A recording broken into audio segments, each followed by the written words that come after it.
To go viral, that's exactly what I'm gonna be talking about. How I blew up, how I got 22 million subscribers, just things I learned along the way. It's much easier to get 5 million views on one video than 50,000 views on 100 videos. It takes way less effort to get 5 million views on one video. A lot of times, people, it's like, they think their videos are better than they are, honestly. And I mean, they do that, and they have horrible friend groups, because you really are like the type of YouTubers you hang around. It's getting people with the right YouTuber friend group that will actually tell them when their content's bad and like actually roast it and help them get better in a nice, positive way. Basically what I did was I somehow found these other like 4 lunatics. 3 of us were college dropouts, 1 was a high school dropout, and 1, I don't know, he just like quit his job. We all were super small YouTubers, and we basically talked every day for 1,000 days in a row and did nothing but just like hyper study, like what makes a good video, what makes a good thumbnail, what's good pacing, like how to go viral. We would just get on Skype every morning, and like some days like I'd get on Skype at 7 a.m. and I'd be in the call until like 10 p.m. and I'd go to bed, I'd wake up, I'd do it again. We'd do things like take 1,000 thumbnails and see if like there's a correlation to the brightness of the thumbnail to how many views it got. Imagine a world where it's just you working solo and you work 12 hours a day every day for like a year, and you're just grinding, you make a mistake, you learn from it, you grind, you make a mistake, you learn from it, and you do that for like a year. And then imagine a different world where you have 4 friends who are also equally grinding in something similar. Friend number 1 makes a mistake on Friday, he teaches the other 4 people. Friend number 2 makes a mistake the next week, teaches everyone. And then like you're all learning from each other's mistakes. You're all constantly studying 24/7 and downloading each other.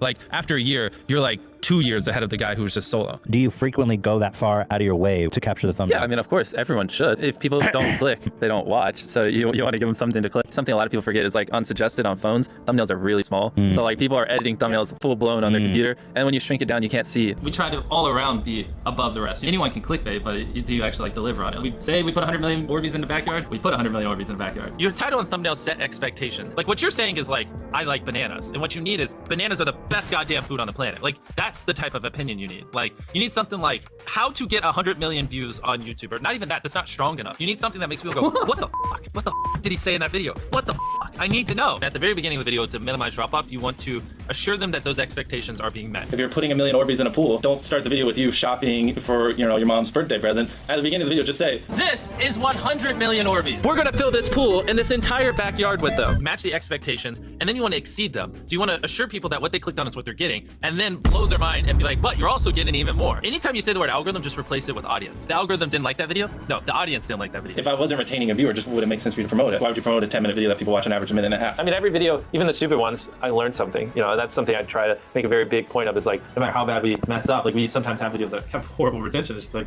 as long as you learn from it, it's not the end of the world. Every YouTuber says it. It's like no one will ever be able to replicate my style. I gotta edit it, but newsflash, someone can. It's actually not as difficult as you think. It was good that I got a really strong foundation on how YouTube works and how the style of videos I wanted and everything before I scaled up the team, if that makes any sense. I just want to make sure that's clear, because I've seen people try to build the team without foundation and knowing how to do well. I know that if we film this video, it will do well, just because I've spent a decade of my life hyper obsessing over YouTube and I have a good pulse on it. But if you didn't have that, then you wouldn't know. Like you wouldn't be able to spend $4 million on a Squid Game, because you might lose $2 million and then you can't pay your people. So of course, yeah, if I didn't have these people, I couldn't do half the stuff I do. For the last like 8 or 9 years, like every dollar I've made, I just spent it the next month on content. And I just did that every single month, and it just kept getting bigger and bigger, and here we are. Since I was 13, there probably hasn't been a single hour that's gone by that I've been awake where I haven't thought about YouTube. Like, I'm just focused on making the best videos possible, period. I don't care about making money. I don't care about time. I don't care about anything. I just want to make the best videos on the planet. Literally all the algorithm does is reflect what the people want to a T. And if you deny that, you just make terrible videos and are trying to find a scapegoat. We do our videos in other languages as well. If you Google it, it's like only whatever, less than 10% of the world speaks English. So 90% of the world can't even enjoy your content.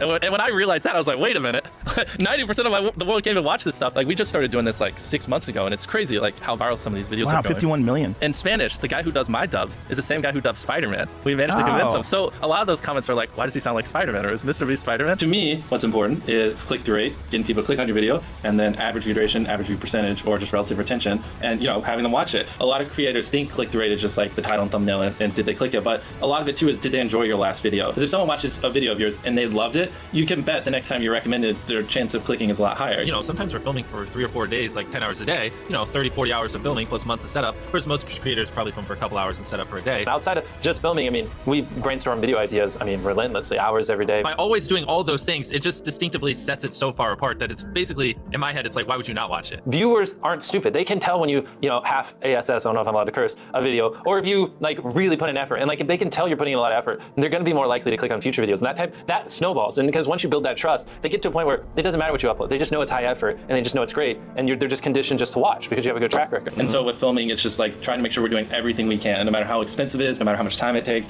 to make the best video possible. A lot of people, if they give away 100 grand, they make a huge deal about it, but we're, sometimes we're just like, yeah, here's 100 grand. Like, thanks for watching, bye. Doing it that way makes it more fun and just more interesting. So I like to keep a little bit of it mysterious because I think that's what people enjoy. A lot of people aren't willing to put in 10 hours days because they don't like what they're doing. So it's finding what they enjoy, because it is like a long grind. Like, you're doing this for years, not months. So if you don't enjoy it, then you're gonna burn out. People think just because you go for views means you can't have fun, but you can pull views and you can have fun, which is what we purposely try to do. If you're not doing something that's just inherently fun to you, you're just quit. Just give up. Like, you gotta at least semi-enjoy what you're doing, or you're gonna quit long before it gets to the point where it brings in money or whatever else could be driving you. So find what you love, and then I would just hyper obsess. Make sure no one doing what you're doing is doing it better. Make sure the videos are as good as possible. You can be motivated by more than one thing. I'm motivated because I want to support my mom and my family. I'm motivated because I want to employ my friends and help them. I'm motivated because I want to help other people. I'm motivated because I want to be a YouTuber. I feel like that's another misconception. You can have lots of things that drive you. You know? Absolutely. Yeah. Absolutely. So like, there's just tons of stuff that drive me, and everything drives me to wanting to be a YouTuber. So we kind of obsess over it. For the people that are willing to be coachable, I would say, like, just education. Like, there is a lot of misinformation out there that, like, people like live and breathe by, like the weirdest stuff. I gotta upload at midnight on Wednesdays or my videos don't do well. It's like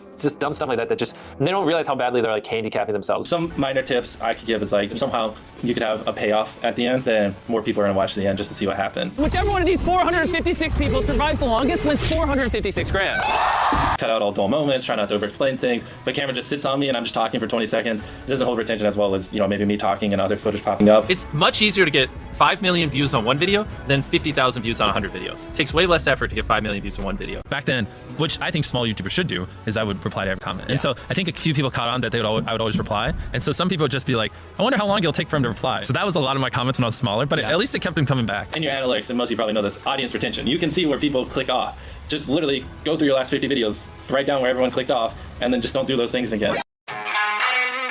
What do you think YouTube wants? When I was a smaller creator, I genuinely felt the algorithm hates me or this is unfair. People overcomplicate the algorithm. Just think about it. Like, what do you think YouTube wants? I think YouTube just wants people to click on a video and watch it. That's how they get their ad revenue. Sure, comments, likes, stuff like that. But at the end of the day, they want you to click, watch a video, click, watch a video, and just do that as long as possible. People overcomplicate the algorithm. If people are clicking your video more than they click other videos and they're watching it longer than they watch other videos, as simplistic as that is, that's what YouTube wants. Step one is it more ethical? All that stuff, obviously. But then after that, it's just, will people click on it? Can I make an entertaining 15-minute video that people will watch like over 60% of? That's really it. That's really it. With the videos I was making when I was a smaller creator, I genuinely felt like, the algorithm hates me or this is unfair. But I just wasn't making content that deserved to get views. If I wasn't retaining a viewer, just why would it make sense for you to promote it? Like, why would you promote a 10-minute video that people watch on average a minute and a half? It just doesn't make sense. But it's very hard right off the bat to know what makes a good video, how to hold a viewer, how to get them to click. I'm pretty accurate at this point, but at the beginning I wasn't. And it took years of just fine-tuning what works. A few weeks ago, I met MrBeast. No matter what a title you have, it literally can always be better. Anyone can clickbait, but do you actually deliver on it? Your titles and thumbnails, I think, are the most irresistible. No matter what a title you have, it can always be better. It literally can always be better. And that's why I want second and third and fourth opinions. A few weeks ago, I met MrBeast. I showed him some of the footage from this video. MrBeast took one look at it, and he said to me, that's a banger. Clearly, he knew that this was going to be a video that would take off. You might have noticed that the thumbnail borrows from his work with cereal and Orbeez, and I told him that I was thinking about calling it something like Throwing Shade Balls, and he was like, no. He suggested, why are there 96 million black balls on this lake? It just goes to show how important the title and thumbnail are. Unsuggested on phones, thumbnails are really small. So like people are editing thumbnails full blown on their computer, and when you shrink it down, you can't see all these little things. I think the thumbnail's a little more brighter. Never put text in the bottom right. I've been waiting for this day for years. The thumbnail's just your face with your hand. I don't really know what you're going for, so just out the bat from the click as a viewer, I'm not really enticed. I'm more confused, which is something a lot of people mistake. Like, confusion doesn't make people want to click. So many people make a title like a little vague or confusing and thinking like, oh, the viewer's going to click to want clarification, but more often than not, the video below it is just an accurate, not confusing, good video, and they just click that one. A lot of creators think click-through rate is just like the title and thumbnail and did they click it, but a lot of it too is, did they enjoy your last video? If someone watches a video of yours and they loved it, you can bet the next time you recommend it, their chance of clicking is a lot higher. Like, I loved that last one, so I want to watch the next one. Anyone can clickbait, but do you actually deliver on it? Like, say we put 100 million Orbeez in the backyard, we put 100 million Orbeez in the backyard. Even if it's like brutal, I mean, we're talking like months that video is in the work, but we deliver. Sometimes you literally talk for a minute. Why do you do that? Just say, we're going to put 1 million Orbeez in this pool. We purposely use bad cameras. Have a good hook at the beginning. The simplest thing, just tell them why they should watch it. Some of your intros sometimes are a little long. Sometimes you literally talk for a minute. Why do you do that? That has to be horrible for retention. Shorter intros. If somehow you could have a payoff at the end, more people are going to watch the end just to see what happened. I feel like viewers genuinely notice when you go the extra mile. Even if it's like halfway in a video, if there's just a 10-second clip that took you like 20 hours to film, like people recognize that. Viewers aren't stupid. They can tell when you like really put an effort, and like if they can tell you're putting in a lot of effort, they're going to be more likely to click on future videos. And that snowballs. And because once you build that trust, they get to a point where it doesn't matter what you upload. They just know it's high effort, and they just know it's great, and they're just conditioned just to watch because you have a good track record. For most people, they could spend 100 days uploading videos every day, get 10,000 views a video, or they could just sit down, come up with a good video, and just get 1 million views in a week. I helped one of my friends put like 10,000 views a video. I gave him an idea, and he filmed it. And I was like, that's garbage, refilm it. And then garbage, refilm it again. And third time, he filmed, and then he uploaded it and got 8 million views. And his channel like 10x 10 subscribers. When I first started, I got 100,000 subscribers with an iPhone. And this is an iPhone 5 that recorded in 30 FPS, terrible quality. So as you guys know, like equipment's never an excuse. We purposely use bad cameras so it feels more real. I think 4K looks like, you're a TV show. Money doesn't equal content. I don't think that the more I spend, the better it is. But I do think the more you spend in a strategic way, the better it could be if it's done right, which is how we look at it. We're not just spending to spend. We're putting our brain into it. Anyone, if they did this, it would have gone viral. I usually don't do seasonal content. There's a big misconception that controversy and negativity is the only way to get clicks. Idea is a big part of the video. If you're spending 24 hours in a corner, that's just not as entertaining as spending 24 hours in a jail cell. Mm-hmm. And at the end of the day, like the only difference there is the idea. It's not the content. It's what you formulated beforehand. Obviously, a lot of it is just in the ideas. Like anyone, if they did this, it would have gone viral. The idea does make the difference between like, if you're averaging 2 million views a video, you could get a video that gets 10 million views if you just had the right idea. So if you know why it's that important, you have to study that type of stuff. I like to like flip through a dictionary and like I was flipping through it and I saw the word prison and I was like, go to prison, so that's one method. There's tons of methods. And my brainstorming is just like getting as much data as possible and as much stuff and having people collect it and hand it to me. And then I just look at it and I just see what pops in my head and see how it inspires me. I mean, honestly, we have hundreds of video ideas. If you spend an hour a day thinking of ideas, it's pretty hard to not expect your channel to do better. There's a big misconception that controversy and negativity is the only way to get clicks, because like that's how it is in media for the most part. Like they don't want good stories, they just want bad things. But I think on YouTube it's different and people just haven't realized it. Like positivity is just as clickbait as negativity. I usually don't do seasonal content. Usually I try to do videos that just can go viral forever, just constantly get views. Like it's just clickable, watchable videos no matter how long. And that's where putting a lot of money and effort into videos really pays off, because the long tail obviously is way better. Do things that people want to watch. I mean, if things work, like I did like 15 Twitch donation videos, people liked it, people are enjoying it, we're helping people. It's it's all around just a good thing. Don't milk a series too hard. Keep it fresh and always try to introduce things here and there, and then if it works well, take it and run with it for a little bit and introduce something else new. The goal is to be entertaining and engaging to the audience. Typically switching things up works best. A lot of people think that like it's just a little boom and then a YouTuber falls off, but I do believe if you innovate and stuff like that, you can remain relevant for a long time. I've had so many people that I look up to that inspire me. If you're not improving, you're dying. Like, how do I feel about people copying me? A lot of what I know and what I've done over, I wouldn't know without other YouTubers. So I would constantly spam like a dozen YouTubers a day. And like the first few people that I finally got in contact with, I learned so much off of, and they helped me understand how to make an entertaining video and stuff like that. Round 12, I watched Woody's Gamer Tag. I used to watch his Call of Duty videos. I've had so many people that I look up to that inspire me. I look up to PewDiePie a lot because he's very humble and stuff. I can name a lot of creators. It's just everyone, really. It's a little hypocritical. I've taken inspiration from other people. I just studied top people, just about everyone. For me, the biggest difference is I met a group of like 3 or 4 people, and we just started having daily masterminds, and we were all sub 10,000 subscribers. And every day we'd roast each other's videos, we'd study things. That's all we did. Like we one time literally had an 18-hour phone call studying YouTube. That's how obsessed we were. And then we all magically hit 100,000 subscribers around the same time. Like we all grew together because when one person learned something, we shared it with each other. But I would say mentorship would be much more effective. Like if I talked to myself 5 years ago, I could tell myself 5 years ago how to be where I am now in like 2 years instead of 5. If you're not improving, you're dying. I firmly believe that. Don't be afraid of data. I'd advise you just start off by looking at your average view duration. You can literally see a line graph of where people click off. So if like your videos are like this, and every time you sneeze, you lose 20% of your viewership,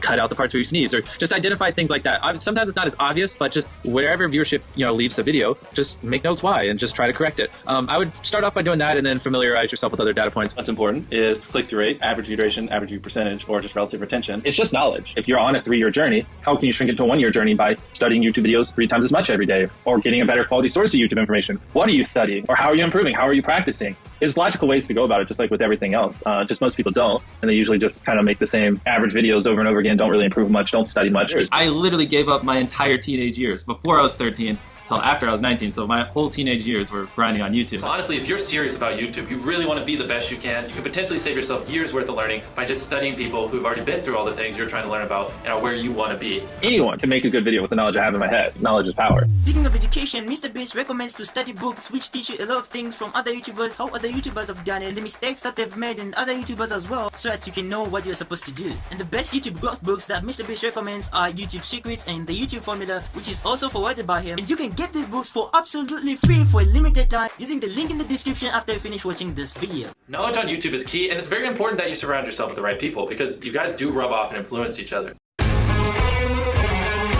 You gotta at least semi-enjoy what you're doing. You can be motivated by more than one thing. When you're so hyper-passionate about something and like no one around you is, you just feel like a giant outcast. Find something you like because you have to like it. If you're not doing something that's just inherently fun to you, you'll just quit. Just give up. You gotta at least semi-enjoy what you're doing, or you're gonna quit long before it gets to the point where it brings in money or whatever else could be driving it. Make a list of what you enjoy and what you don't, and then find ways to outsource what you don't, so you genuinely have fun making videos. If I don't enjoy something and it's causing me to go crazy, I have other people do it. The biggest struggle for most of my life has been finding people that are as passionate about YouTube as me. And people would tell me all the time, they'd be like, you're too obsessed. They'd be like, there's things other than YouTube. When you're so hyper passionate about something and like no one around you is, you just feel like a giant outcast. It was like when I was around 18, I started to meet other YouTubers that were like equally as obsessed. And I just started spending literally 12 to 15 hours a day talking to other smart YouTubers as opposed to just average normal people. That made me feel uncomfortable for how obsessed I was with YouTube. That was when everything changed for me. When I'm in the zone, I'm just kind of like in the zone. I just want to focus on work. You can be motivated by more than one thing. I'm motivated because I want to support my mom and my family. I'm motivated because I want to employ my friends and help them. I'm motivated because I want to help other people. I'm motivated because I want to be a YouTuber.